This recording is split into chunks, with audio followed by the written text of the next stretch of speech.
Happy Sunday, everybody. I had a great question yesterday. I wanted to just share um, some resources.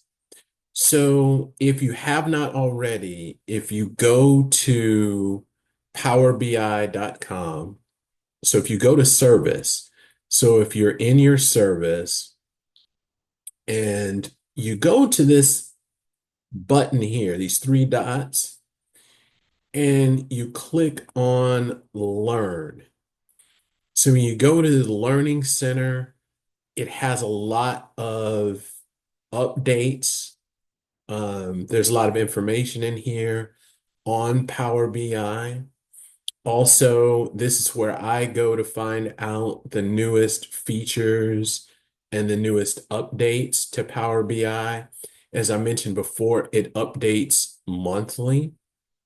So I go in here and check and see what's new, what's changed, and if anything will impact us in our course.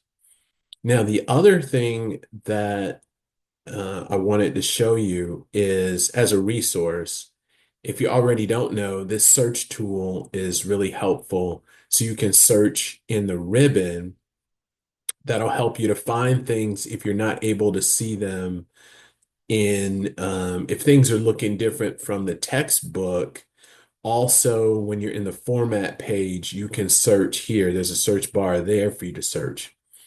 The other thing that did not exist before when the textbook was written, which exists now, is this Copilot feature. Copilot is powered by ChatGPT. We're using the free version of Power BI. So the Copilot is not embedded in Power BI, but that does not mean you cannot access Microsoft Copilot.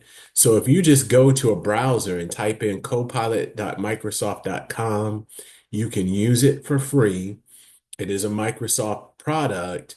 And you can go in here and you can ask questions like I asked, how to create a bookmark in Power BI. It will give you step-by-step instructions, just as if you were using Copilot that's embedded in the pro version or the paid version of Power BI. So you have that option too. But you got to kind of toggle between the two if you're looking for help. Um, and it gives you some of the bookmarks of where it gets the information. A lot of this is from the Microsoft website where it has all of the updates. So I hope this helps. Let me know if you have any questions.